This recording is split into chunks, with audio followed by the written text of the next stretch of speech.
to Watch is an intimate look into the lives of prominent and influential women leaders from around the world and the challenges they faced on their journey. It's the real story behind her title.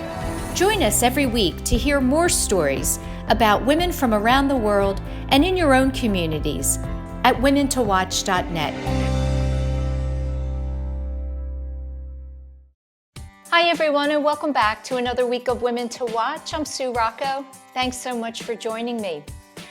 In just a moment, I'll be speaking with Eylem Sentürk, and Eylem is the founder of Women on Stage.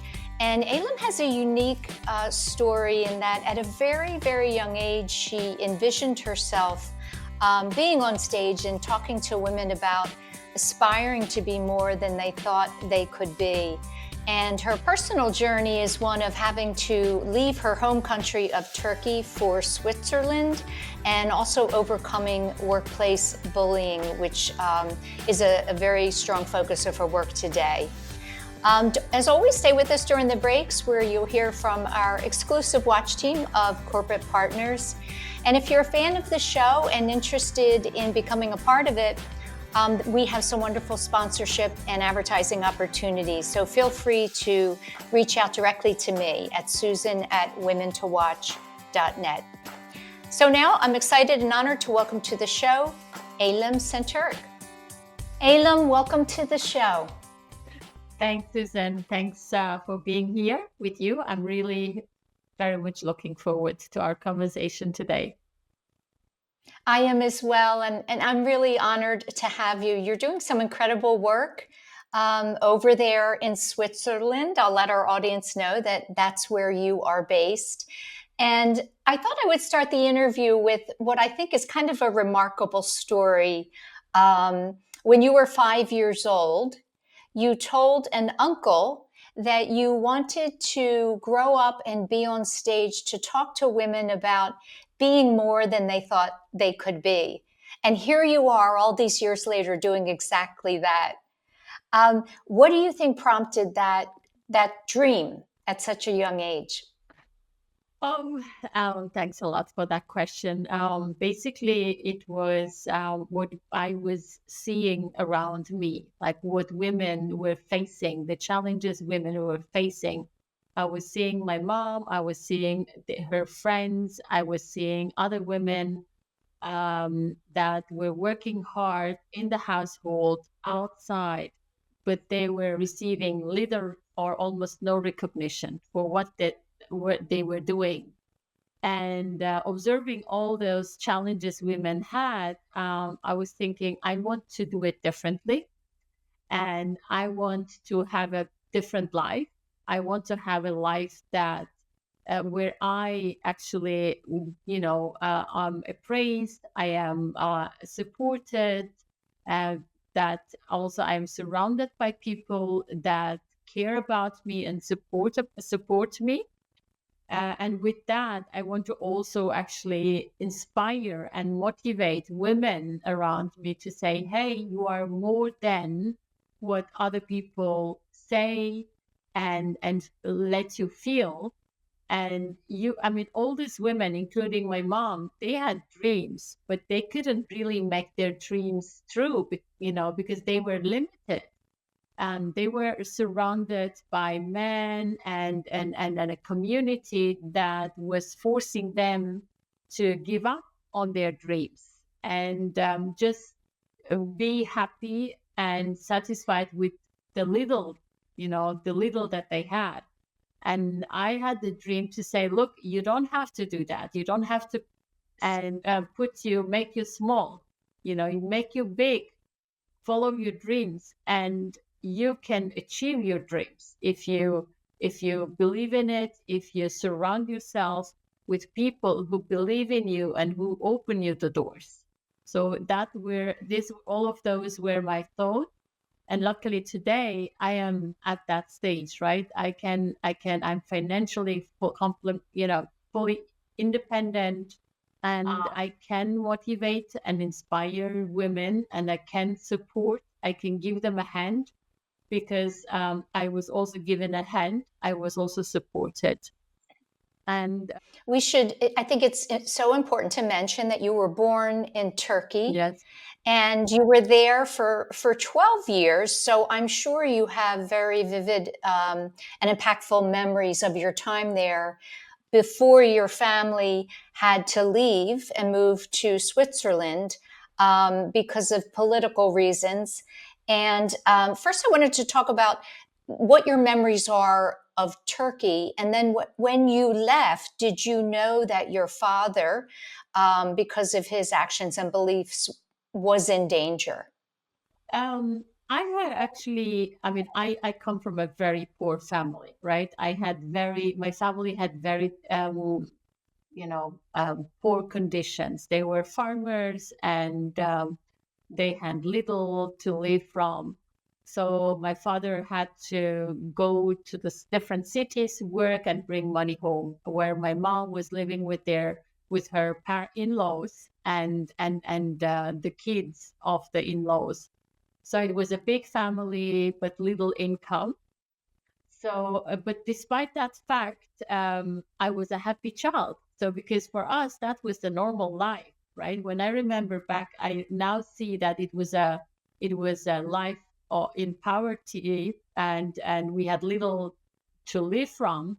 But I was, in general, a very happy child because I was a dreaming child. I had my dreams, and I always dreamt of what I wanted to become, etc., etc. And but we were moving from one city to another. So every year I was going to a different school.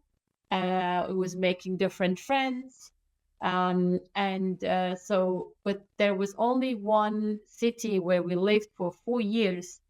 And when I remember back, I was a very innovative child and I wanted to become very financially independent at the early age. So I started working at the age of 7. So since I am 7, I'm earning my own money. So I'm financially independent. So I never had to ask my parents for a penny for my school or for my education, for my clothes. It was me helping them financially as well. So that was until the age of 12 when we immigrated to Switzerland, when we then had to, escape our home country, unfortunately, and come to Switzerland and start a life from zero in Switzerland.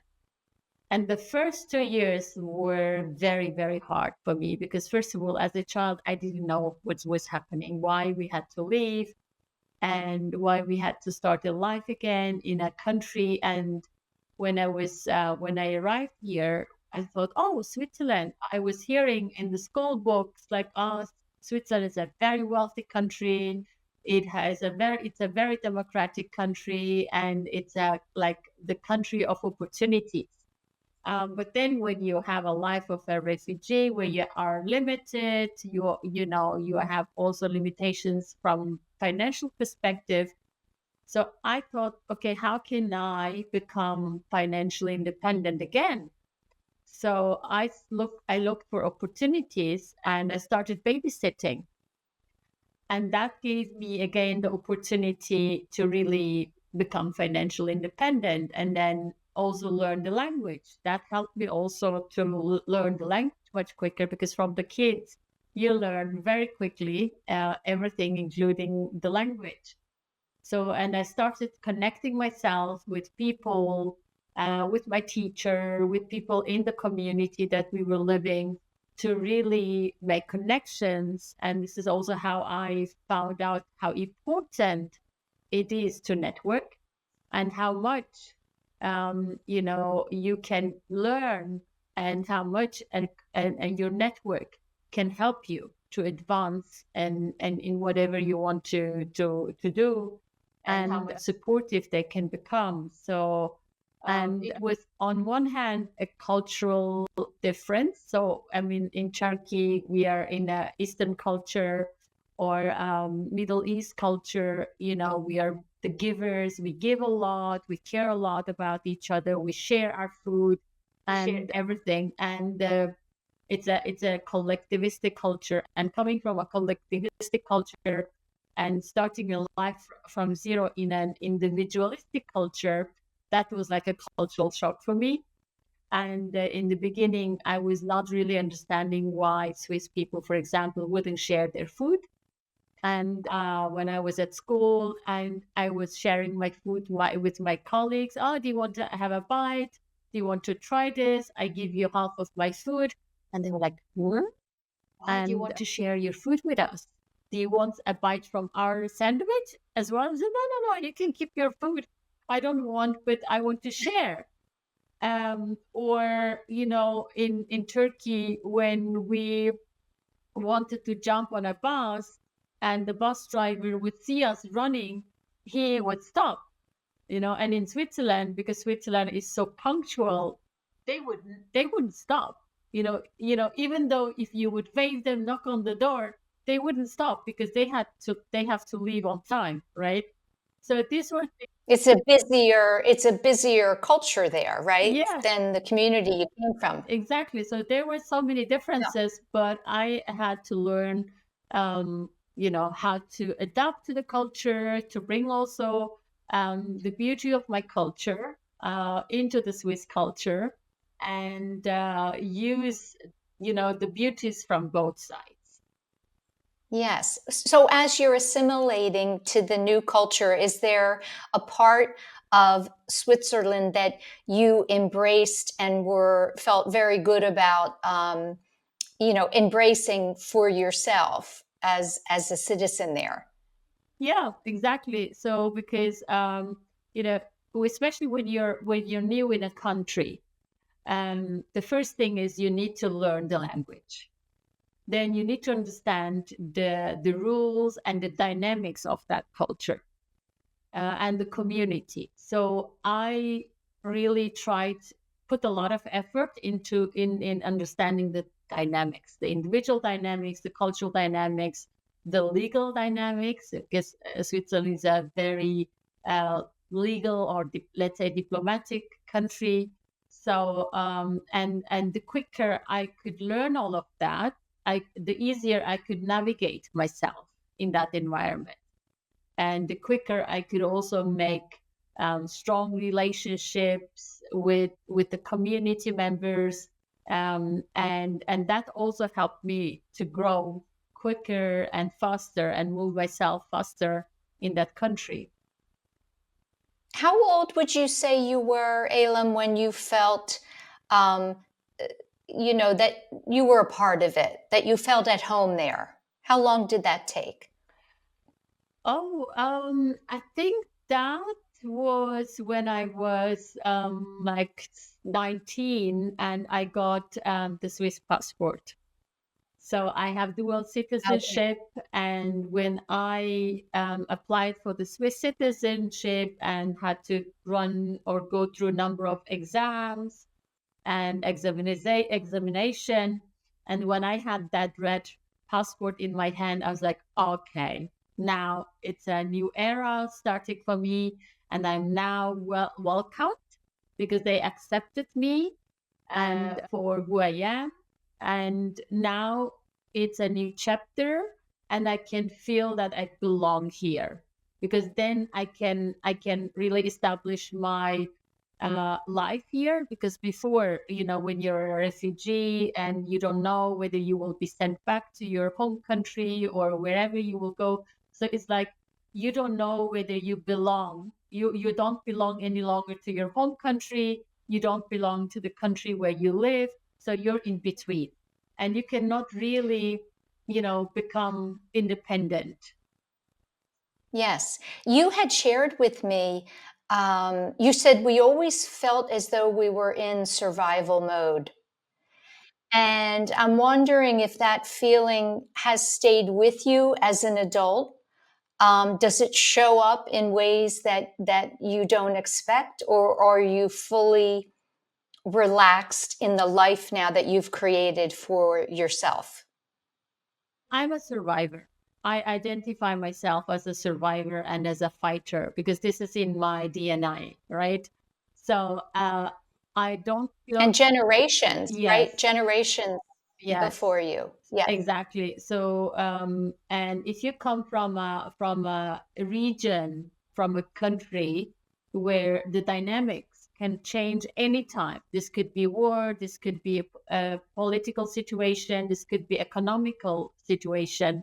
When you come from that environment, you can survive when you have survival instincts and strategies that have proven you that you can survive. And therefore, I am still carrying those survival instincts, and I'm very actively using them in every stage of my life. So it is because it's part of my life, and this is part of me, and it's like a, automated. It's like a, it's happening subconsciously. It's not something that I say, okay, now I have to turn on my survival instinct. No, it's happening subconsciously, and it gives me the drive and the energy and the power to really do what I want. To come up with ideas that people would say, oh, this is a crazy idea. For example, we are planning now a huge summit next year in September in Basel. And when I shared the idea with a couple of people, and they're like, oh my God, this is too expensive. This is too complicated. This is impossible. No go. And and I was, my instinct was saying to me, go, do it. You can do it. It will happen. It will be a success, right? If I wouldn't have that survival instinct, I would just say, okay, that's fine. Okay, if you say that, okay, I will give up. So I will not give up, and I will never give up, because this is something that I believe, and my survival instinct is telling me it's going to happen and it's going to be successful. Even if it's not going to be successful, it's going to be a learning, and it's going to be an opportunity to grow, right? And therefore, I'm using that in my own favor, in the favor of also many women and people that we are supporting at the moment.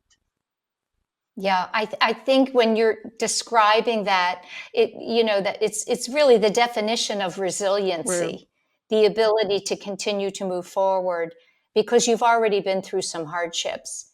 I'm wondering, for those of us who really don't understand fully the dynamics and the conflict between the Kurdish people and the people in Turkey, can you just briefly describe what that is, and then how are things today? Yeah, actually, there is no conflict between people. So my husband is Turkish, for example. I'm Kurdish from Turkey, and there is absolutely no conflict between the people, between the inhabitants of the country. So it was, and nowadays it's much, much, much better. Thanks God. So it was just a political conflict, right? So it was actually at that time, for example, my father, he was politically active, and he had some beliefs.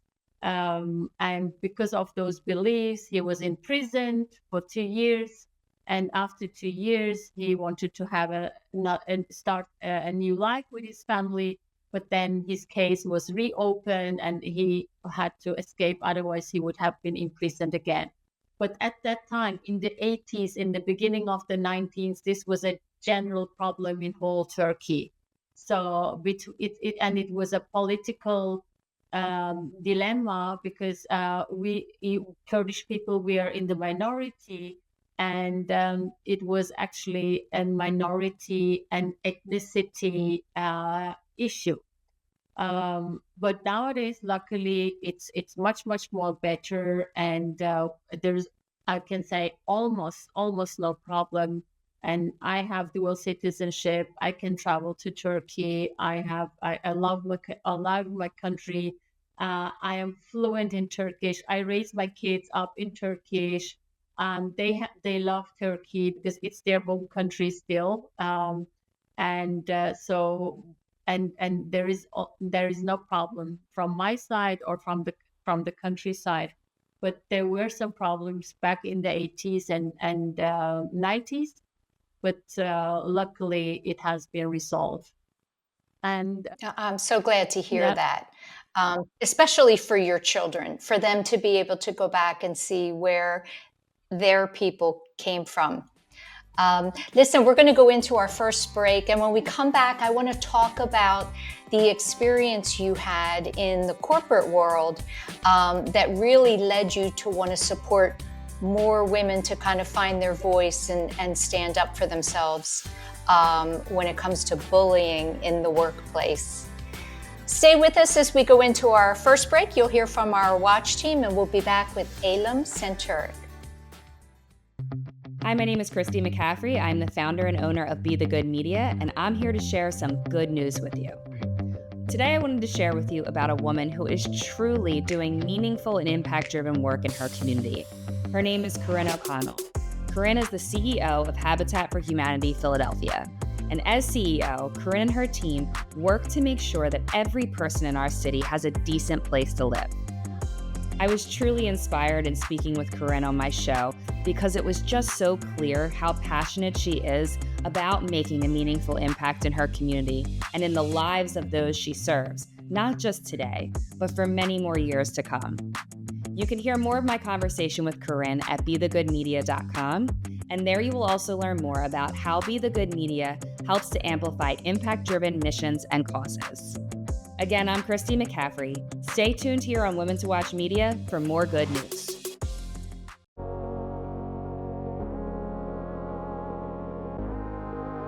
Ladies, I'm Tiffany Curden, a financial professional with more than 25 years of experience serving successful women, families, and businesses. Here's the reality. You don't have to be the one managing your family's finances to take ownership of your future. But if you want true confidence about how everything is going to play out, you do have to take part in the process.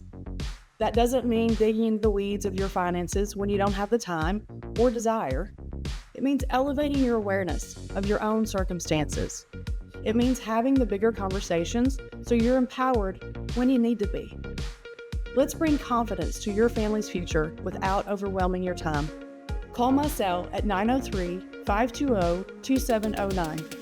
That's 903-520-2709, or visit Johnson Financial Group on our website, www.jfg.cc. Not .com, www.jfg.cc.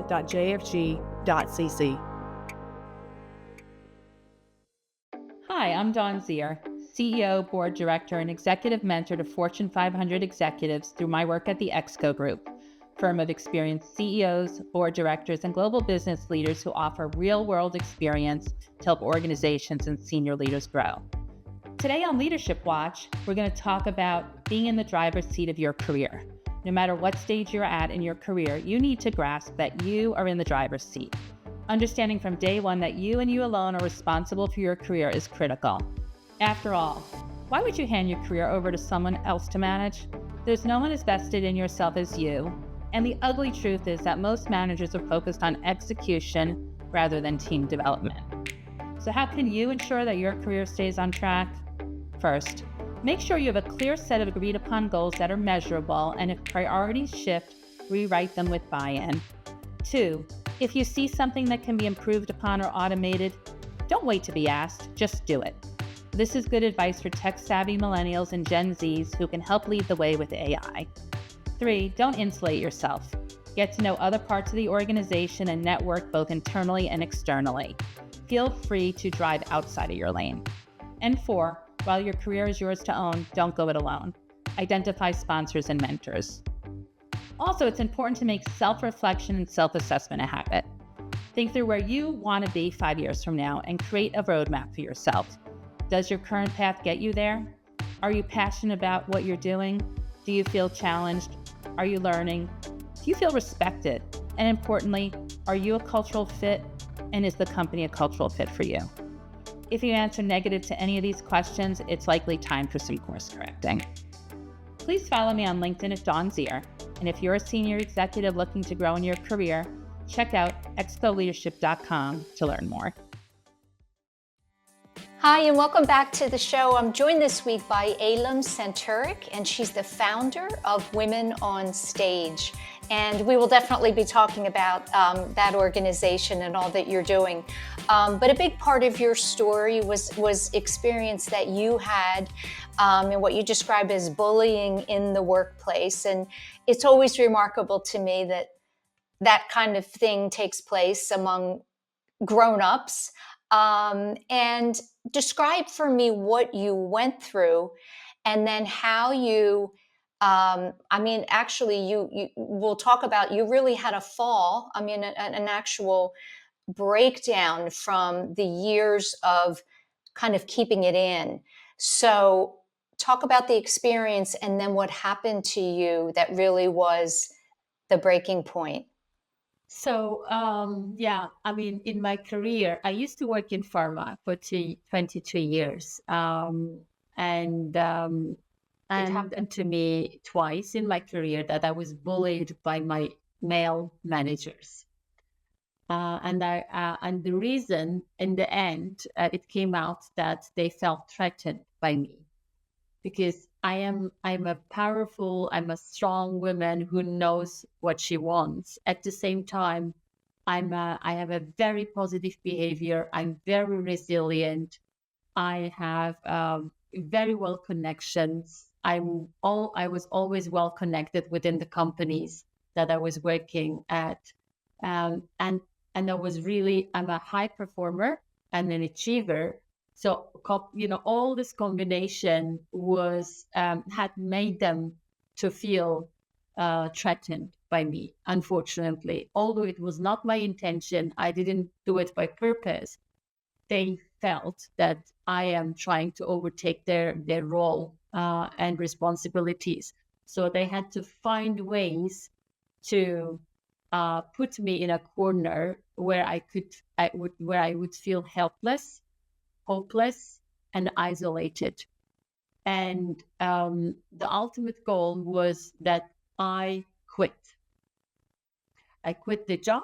I leave that environment so that they have the space and room to flourish, to shine.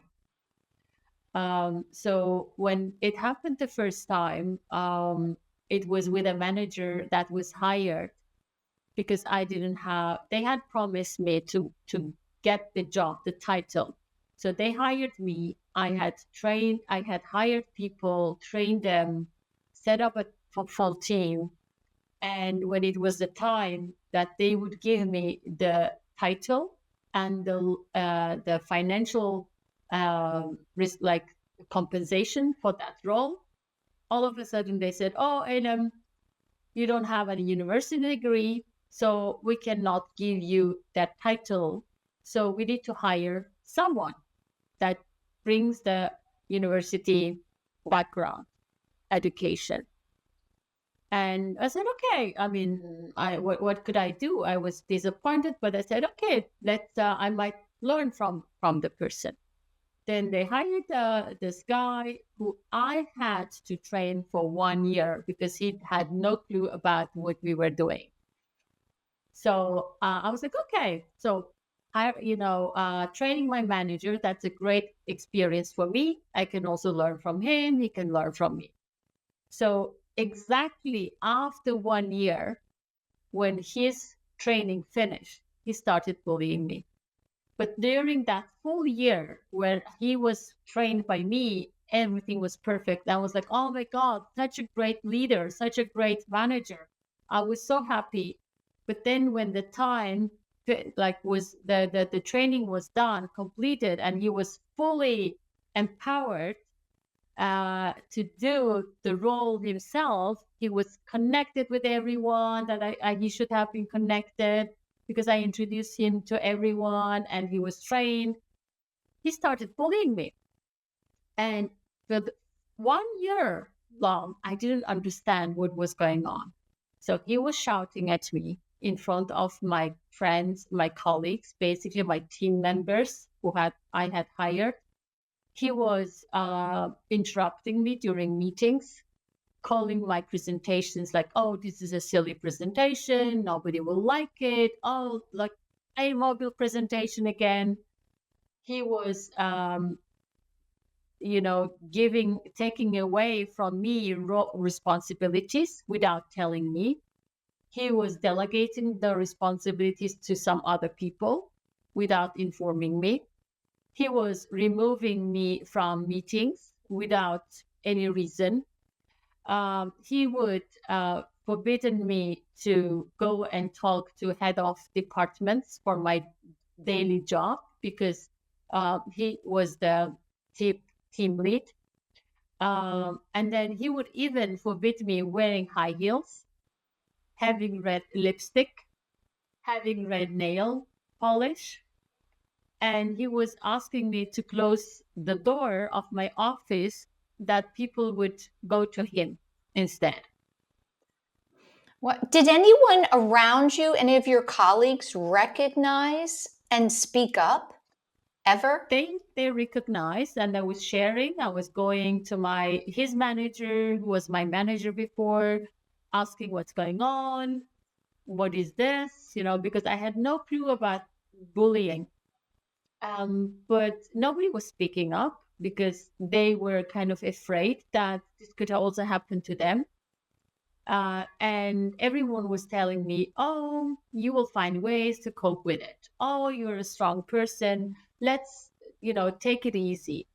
And I was like, inviting my manager for lunches, for coffee breaks, for after work drinks to really understand why he is doing this.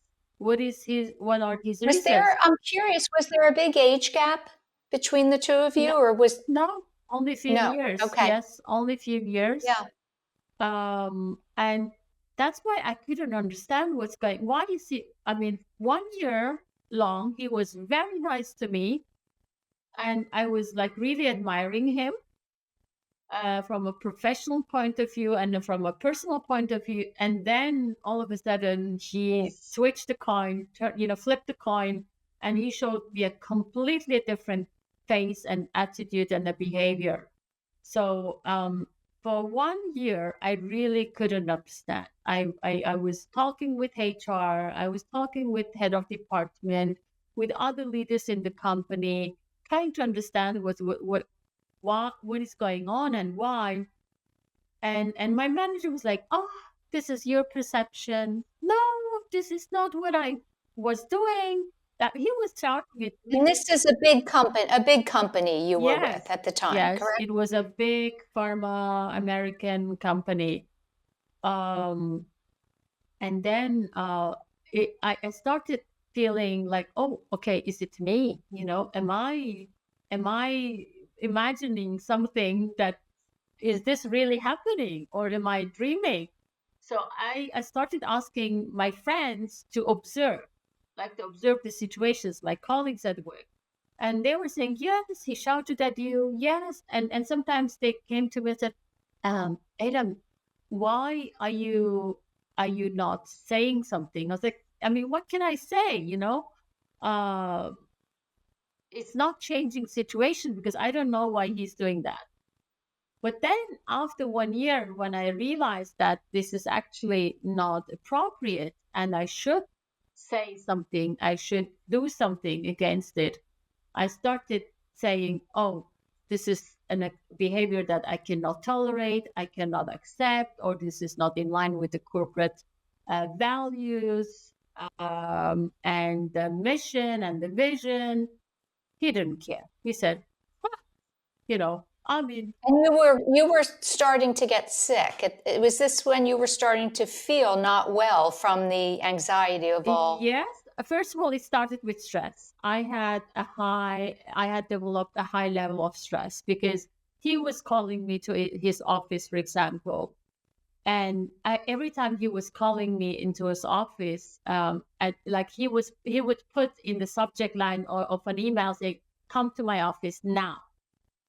And I was like, oh, what will he tell me now? What did I do wrong? And then I would go to his office and he would say, in that one email you sent to this person, there is a comma missing. Next time you send me your email first for a review before you send it out. And I was managing 19 projects, global projects in parallel.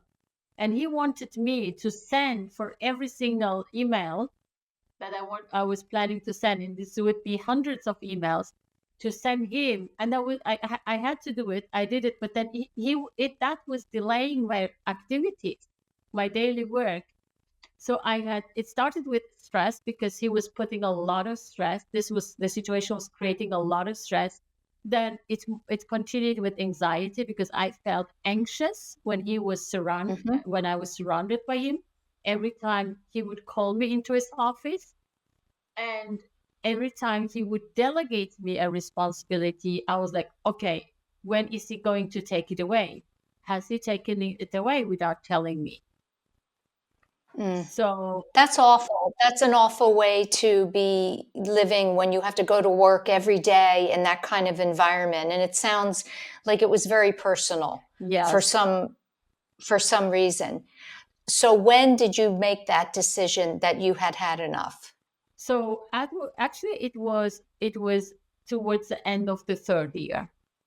So in the third year, I felt that I was damaged because I had a 1.5 hours drive to work and 1.5 hours back.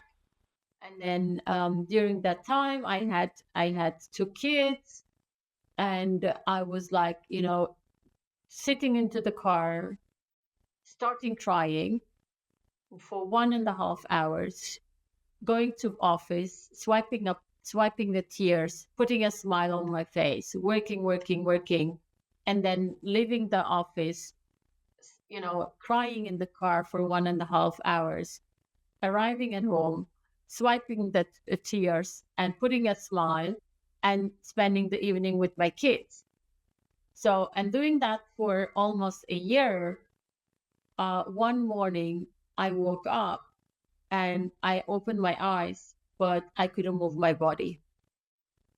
So my body was paralyzed. And I couldn't move my body for 10 minutes. And this was the moment where my body said, I sent you so many signals. You ignored them. I told you to stop. You ignored it. So now I shut your body down that you realize how serious it is. Yeah. And that was the moment for me to say, hey, now I have to stop. Like, I have to go. Yeah.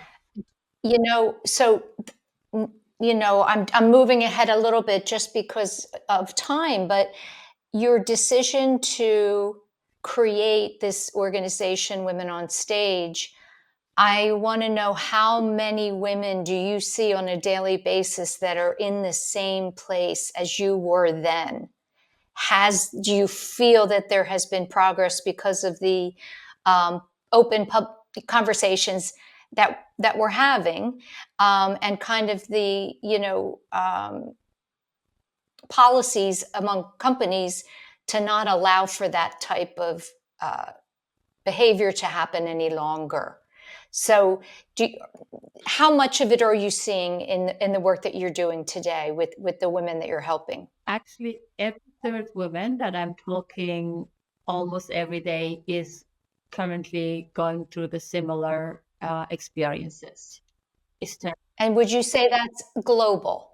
It's not just, right? It's not just in one particular area of the world. No, it's globally, and it's happening at every company.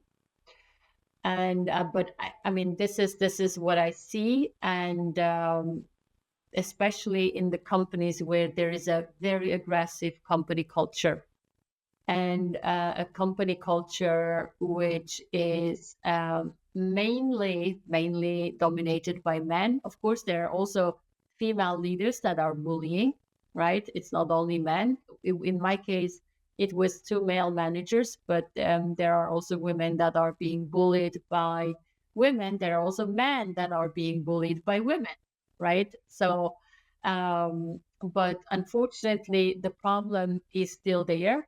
It's not solved. Although some companies say, oh, we have anti-harassment trainings in place, we have D&I strategies in place, we have positive psychological behaviors in place, or we have this and that in place.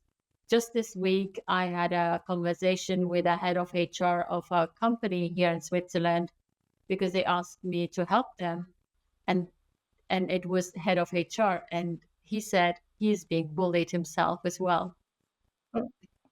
So here's a question I have for you, because I've, in all the years that I have been talking to women like yourself from all different industries and fields, this particular problem continues to be with us. And I think about, as you mentioned, policies and that companies put in place, training. Is it just human behavior to behave poorly? Some people, I'm hoping it's a small percentage. And is it something that could be changed, turned around collectively or not? I mean, it's kind of a question that I struggle with often when we talk about corporate companies putting training in place for behavior. Will that really work? It's not enough, to be honest. We need to have strategies in place that is gonna penalize the people who are showing those behaviors. It should be zero tolerance policies in place, like for sexual harassment, right? If someone experiences sexual harassment, there are zero tolerance in place, policies in place in the companies. And the same should apply to any type of harassment, including microaggressivity, workplace bullying. So as long as there are no zero tolerance policies, it will happen. You can train the people. You can train. It's happening peer-to-peer bullying. It's happening, at the managerial level. But those type of behaviors will always find a space to grow. And if there is really zero tolerance, and you will have any implication, because those people are, I can do it, and nothing will happen. Because, for example, I'm supporting currently a woman that is being bullied by her manager, and that manager has already sent 5 women into burnout, and they're all in a clinic, getting treatment in a clinic. And he is the partner, because he's the partner of a leadership team member. He's being protected. So there is no penalty for him. He will continue. Yes. Yes, I agree with you. There just has to be repercussions for those types of behaviors. But obviously, if it's the owner of a partner of a firm, I don't know how that could be done. But to have every employee of a company go through training on, how to not be a bully, you're talking to people that aren't going to do that. It's the small number. So. You founded Women on Stage in 2020, and that was a big, it takes a lot of courage to start something like that. And first, how did you get the funding for it, if any, from outside sources? There is zero funding. No funding, Okay. because this is another problem we women have, right?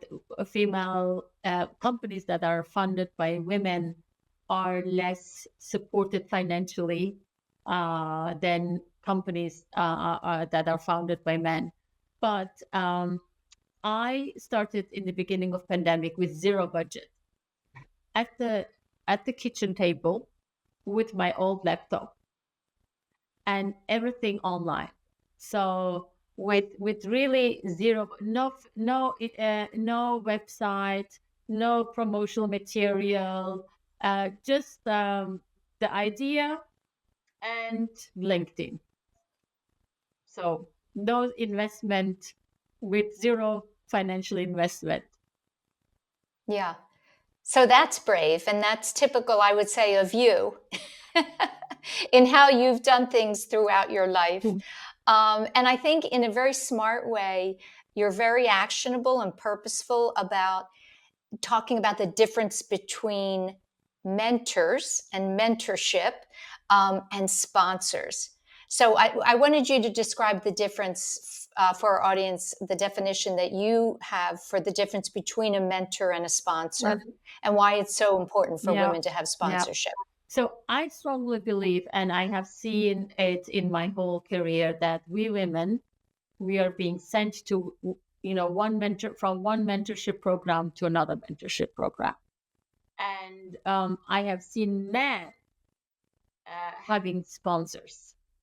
So every time I talk to a male leader, how he made it to that level, including the CEO of Novartis. So he said, I had and still have a sponsor that pushed me, that connected me with powerful leaders, that advocated for me, and they opened the doors for me. So, and in mentorship programs, it's usually, the mentorship programs are usually to equip you with your with skills, knowledge, and more in personal development. So because it's a different dynamic. So the mentee sits in the driver's seat, and the mentor is here to take an action whenever the mentee needs. But in a sponsorship, the sponsor is in the driver's seat, right? So the sponsor is in a more powerful role, has more visibility, and has the network that the protege or the mentee doesn't have. So because in a mentorship, it can be anyone. It can be a young professional. It can be someone with experience. But in a sponsorship, the sponsor can only be a person that has the power to open doors, has the network to connect you with, the network to increase your visibility, and someone that can grant access to the hidden job market. So that's it. They are actually recommending and referring you, right? They're bringing up your name when there are opportunities. Exactly. And there are, as a mentee or as a protege, you might not know what opportunities are out there. So therefore, you cannot, say, oh, I want to go there, I want to go there. So the sponsor can exactly tell you, okay, I see you there. You need to be connected with that person. You talk to that person. I connect you. It's like a bridge builder. So they bridge for you to design the career you want to have and to walk over that bridge, right? To really have access to the career that you want to have. And sometimes, especially when you're a young professional, you might not know what that career is in 5 years, 10 years, but through the experience that the sponsor has, can guide you, can push you, can support you, can advocate you to really open your horizon and perspectives, and really have access to those people that you would never, ever have access to. So tell me how you're doing that with women on stage. How are you connecting sponsors with women who need those opportunities? Okay, so actually, it has been now 4 years that we have been doing that. Until this year, I had been doing it individually. So me connecting people with leaders who acted as career sponsors. At the moment, we have a program that where we support 10 women at the same time. So they join a program that is for 3 months. And during these 3 months, in the beginning of the program, they are connected with 10 leaders that are also in the same program. And every single woman is matched with a leader. So while they have access to all 10 leaders working in different companies, they are being matched with one leader that is dedicated for them. So, and they go the journey, they walk through the journey together with the sponsor. And so in the beginning, we do profiling with them. So what that means is, so we run the candidates, so the female talents, through an assessment, which is called profile dynamics, to really understand their strengths, their skills, but also their triggering points. Because this is very important for the company they want to move, for the environment they want to move, and for the roles and responsibilities they want to have.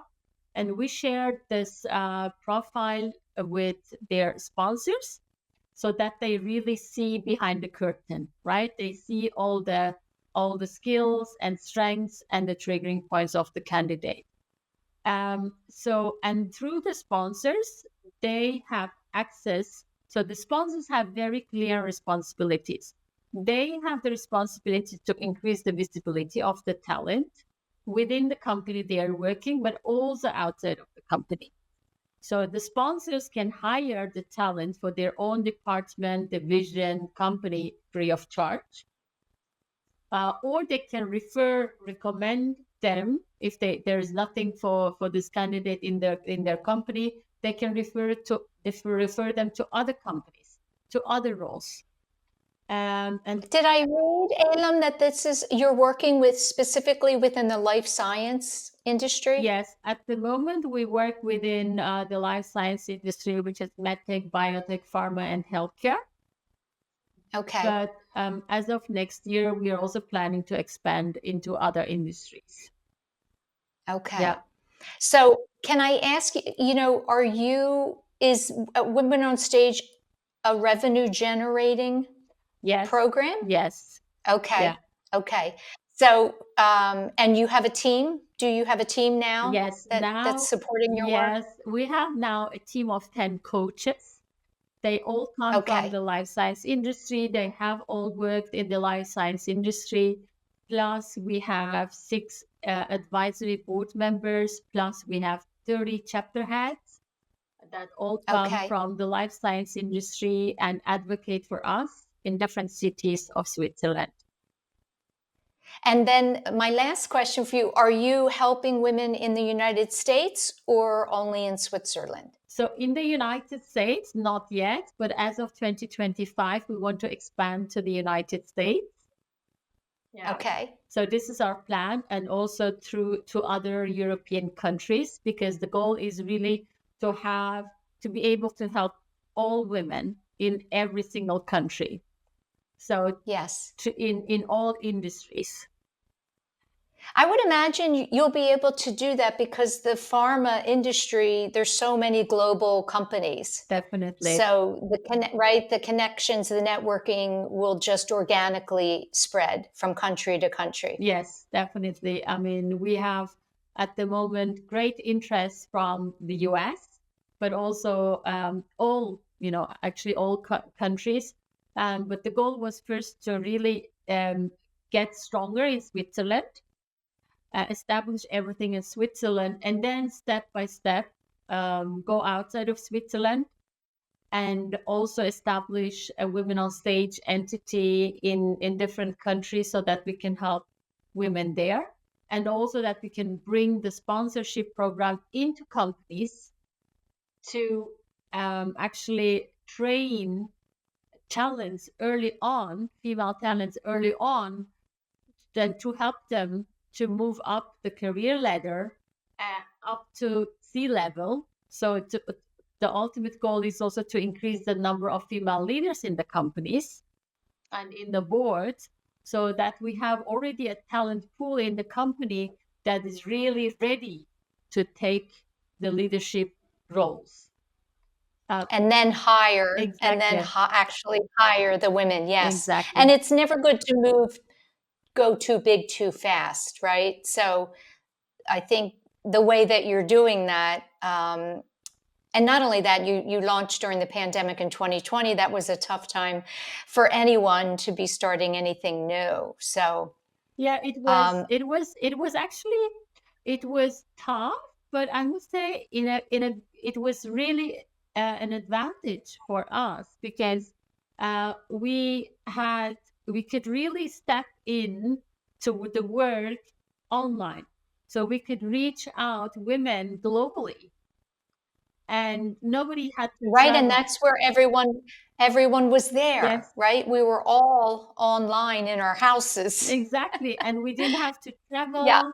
We didn't have to spend money on any right. traveling, or we didn't have to have the full equipment like a studio.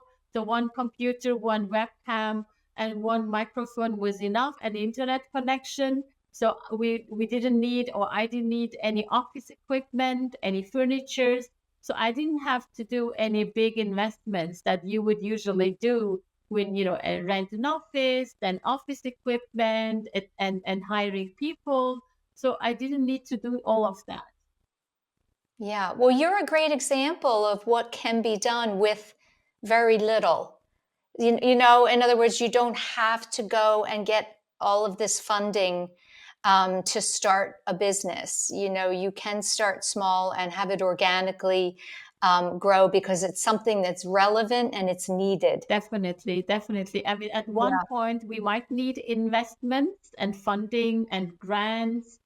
But so far, we could really, use the revenue that we were generating, reinvest it into the coaches that we had to hire, and into the facilities. Now we do our face-to-face workshops combined with online workshops. So we are reinvesting all the revenue back into all these activities.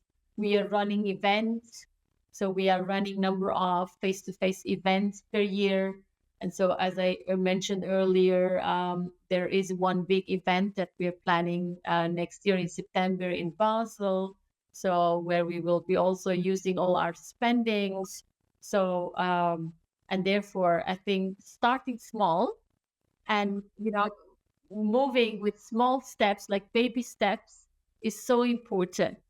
So because you can lose your intention, you can lose your attention when you grow too quick, and it can be all over the places. So my goal was really to start with baby steps and learn and try, experiment, and then see, okay, what's working versus what's not working, so really that we can adjust. I mean, the Sponsoring Women program, I had tested it with so many individuals free of charge to see that is really working. Then I tested it with the university students, with PhD graduates.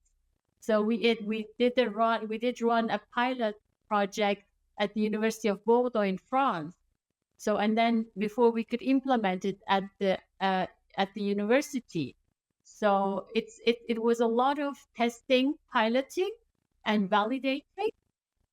And now we have a very successful, well validated program that we can fully implement at the institution, organization, or with women.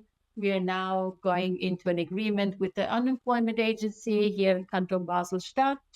So then later on with all the cantons, which is the states, different states, 26 states of Switzerland.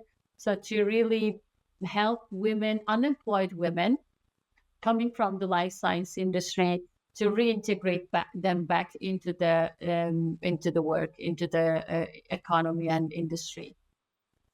Yeah. Well, it's really wonderful work that you're doing, and I hope you'll stay in touch. And I'm happy to connect you with women here in the United States.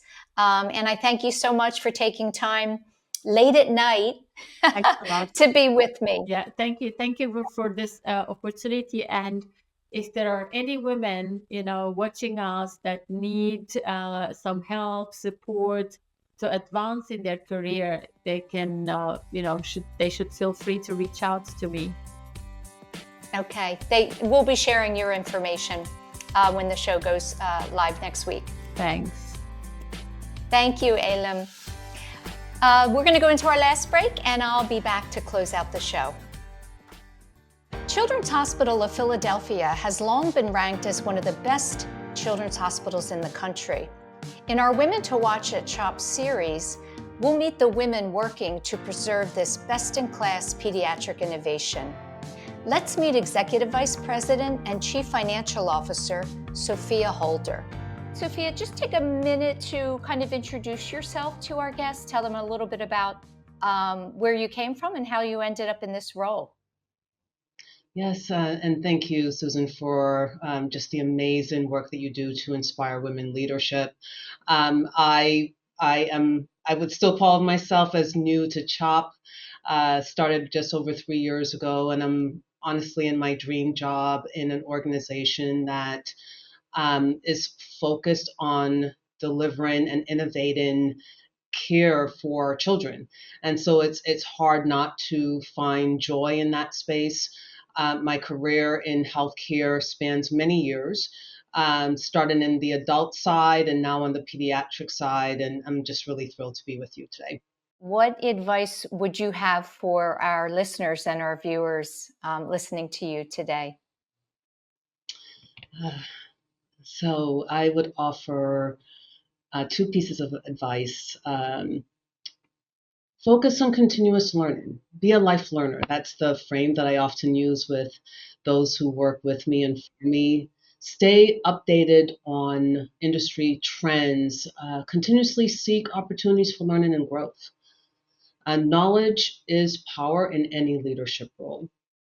I think the other piece of advice I would give is model authenticity. Be authentic and true to yourself.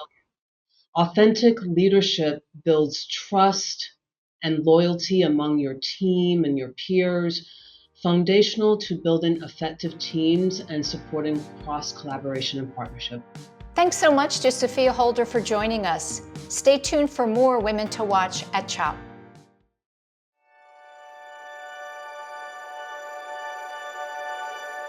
We are CHOP, and we can't wait to show you around. We're the nation's first children's hospital. Now, a care network with more than 50 locations that continues to expand.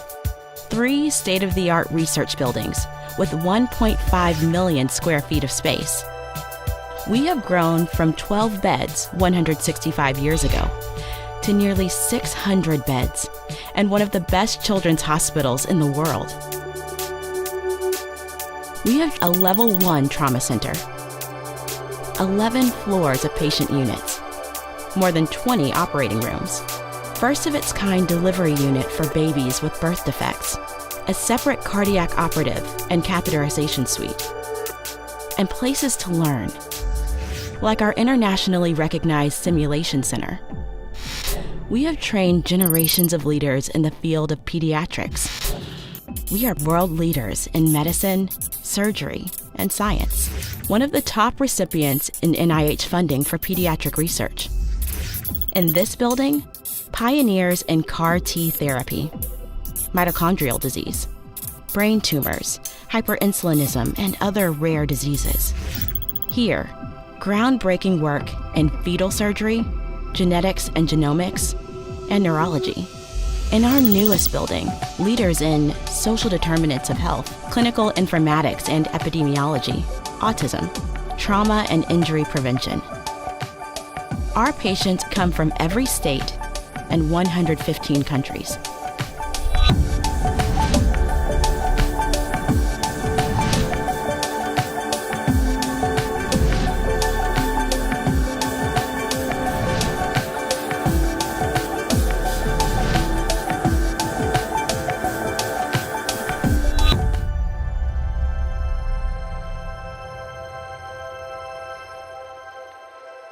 Meeting these challenges requires the best and the brightest. We are passionate about pediatrics. We are motivated to make a difference in the world and in our community. We are a team. We are CHOP.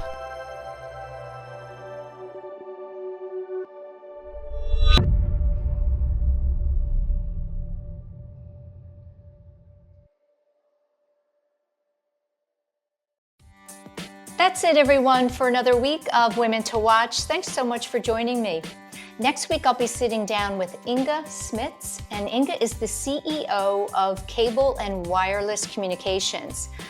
She's doing some great work in the Caribbean right now for communities that have been not connected. Thank you, as always, to our sponsors and our Watch team members for bringing us their contributions to the show. And I hope you all have a great week.